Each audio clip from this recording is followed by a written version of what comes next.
Trois petits chats, le podcast exquis. D'autres horizons possibles. Donc cette tentative de s'échapper, elle nous ramène finalement à la posture initiale, qui est ce qu'on avait au début. Donc il faut s'échiner à le respecter, quoi. Respecter le sommeil, c'est essentiel. Le sommeil n'est pas seulement un fait biologique du repos, c'est consentement au retrait, c'est s'arrêter, c'est tout arrêter au niveau d'un individu, d'une ville, et on ne sait plus le faire. On ne sait plus depuis combien de temps ?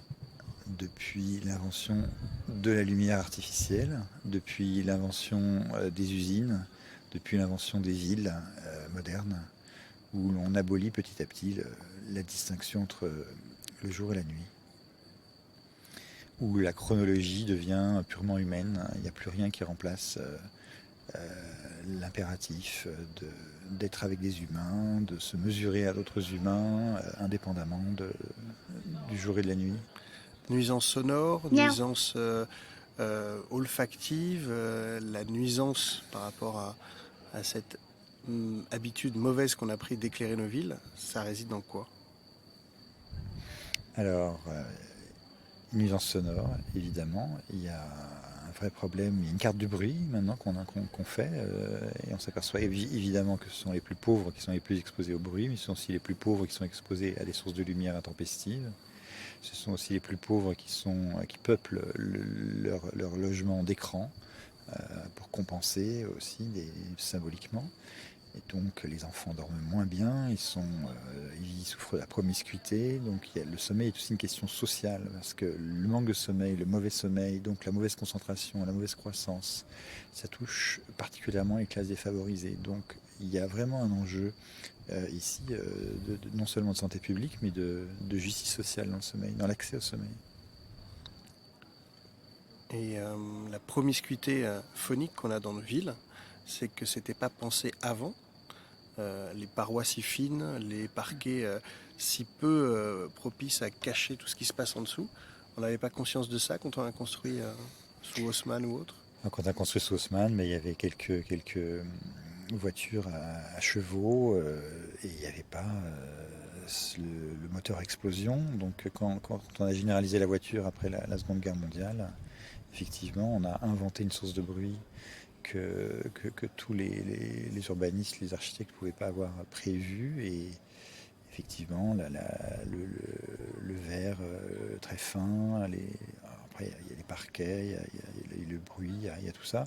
Et puis, sans doute que l'on consentait au sommeil et que l'on recherchait le sommeil et de façon plus ardente. Aujourd'hui, le problème avec le sommeil, non seulement est de plus en plus court et de moins en moins bonne qualité, mais qu'il est discrédité. Dormir, c'est un truc de vieux. Dormir, c'est un truc c'est quand on n'a rien à faire, c'est un truc de loser. C'est quand on est tout seul et que on s'écroule de sommeil, on ne désire pas dormir. On veut faire une pause, mais on ne veut pas s'enfouir sous l'oreiller. Qui veut être un bonnet de nuit ? Personne. On réhabilite pas la sieste en ce moment ? Alors la sieste, oui, ça c'est très décoratif. Ouais. Ça rassérène pas le temps d'une après-midi ? Voilà, alors la sieste, c'est un cheval de Troie pour maintenir le salarié le plus longtemps possible sur le lieu de travail, parce que au cas où, au moins, même s'il dort, on peut le réveiller et il peut très vite revenir à son poste. Donc il y a tout un débat sur la sieste comme façon de prolonger indéfiniment les journées de travail, les cadences, et surtout la sieste à côté du baby-foot et du fauteuil relaxant et de la cantine gratuite fait partie de tous ces stratagèmes pour effacer les frontières entre la vie professionnelle et la vie personnelle et faire en sorte que le salarié soit toujours disponible, même dans son sommeil. Une préconisation pour mieux prendre en compte le sommeil, mieux dormir peut-être ? Alors le sommeil est quelque chose d'intime. C'est une décision personnelle, c'est même pas d'ailleurs une décision, c'est une sorte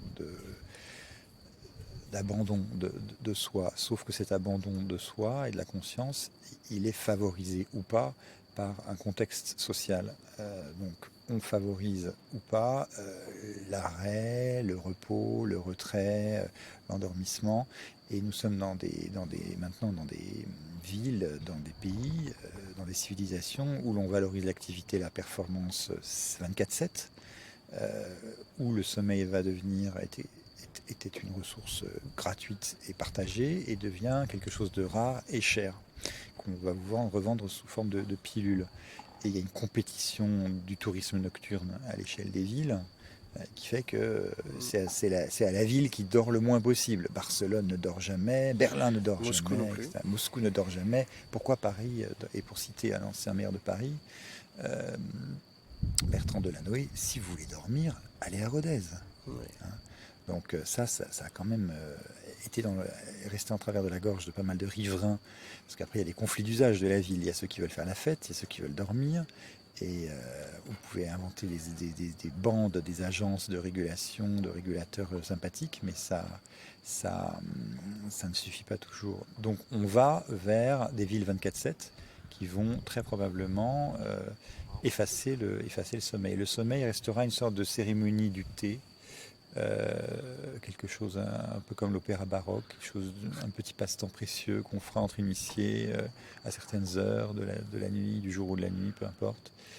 On pourra sanctuariser peut-être le sommeil. On pourra sanctuariser, voilà. On en fait déjà quelque chose de très compliqué avec les matelas intelligents, les aubes artificielles, les somnifères, etc. On en fait quelque chose d'extraordinairement Et il y a quelque chose de très simple à faire pour essayer d'optimiser tout ça, en tout cas de rendre un petit peu d'essentiel. Pour retrouver le sommeil. Ouais. Arrêter les écrans et méditer. Miaou.